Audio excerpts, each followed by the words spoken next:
So, what if you have a sense you're not really using?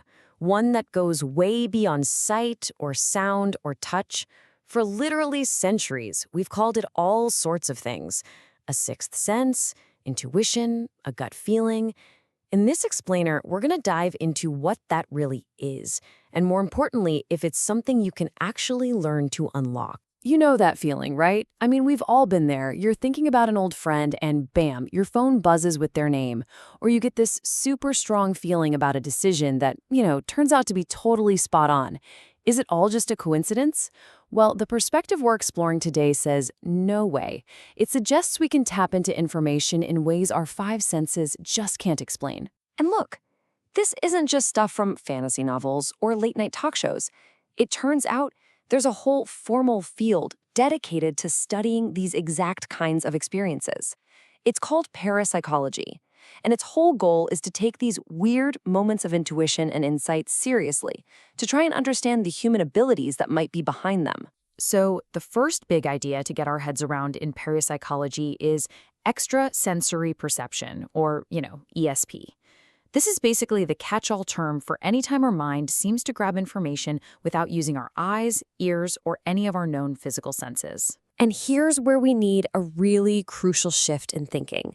This is not about magic tricks or trying to tell the future.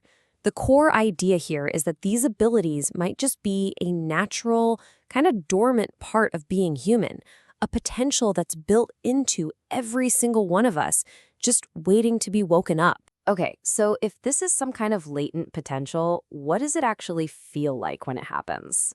Well, the field breaks ESP down into a few main types. They're often called the clairs, which comes from the French word for clear. So let's break them down. All right, the four big ones are probably going to sound familiar to you. You've got telepathy, right? The classic mind-to-mind communication. And then you have these three clear senses. Clairvoyance, which is clear seeing, getting pictures in your mind's eye. Clairaudience is clear hearing. And then there's clairsentience, clear feeling. Yeah, that's the one we usually just call a gut feeling. It's when you just know something deep down. Let's make this super concrete, okay? Clairvoyance might be when you suddenly get a mental flash of your misplaced keys sitting right there on the kitchen counter. But clairaudience, that's different. That might be hearing a warning in your mind to go double-check the front door, but it doesn't sound like your own normal thoughts. See the difference? It's all about how that information pops into your head. Okay, so we can define these things, but why does any of this actually matter? What's the point?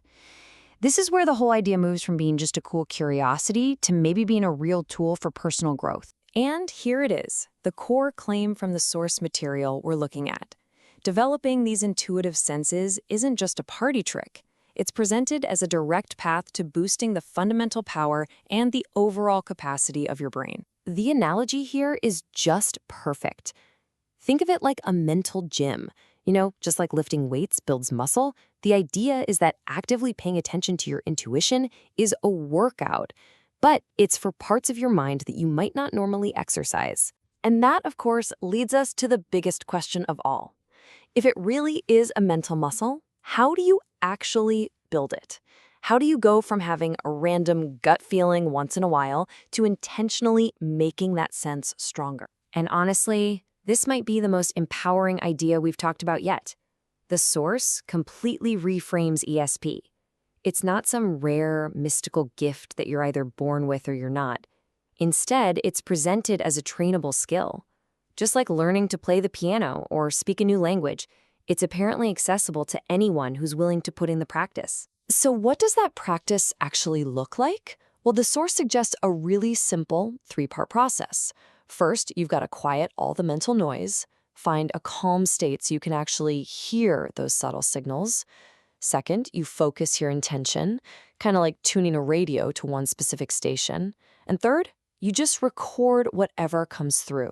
Any feelings, images, sounds, but you do it without judgment. And that last part, it's so important.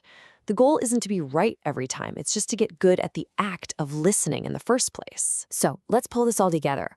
What we've really explored today is this fascinating proposition that by practicing what we call ESP, we might actually be making our brains function better. It totally reframes our own consciousness as this huge frontier with all this untapped potential. And, crucially, it hands us the key, suggesting that simple, dedicated practice is all it might take to start unlocking it. It really leaves us with a pretty huge question to chew on, doesn't it? What would change for you? I mean, in your decisions, in your creativity, your relationships, what could you achieve if you learned to truly, really listen to your own sixth sense?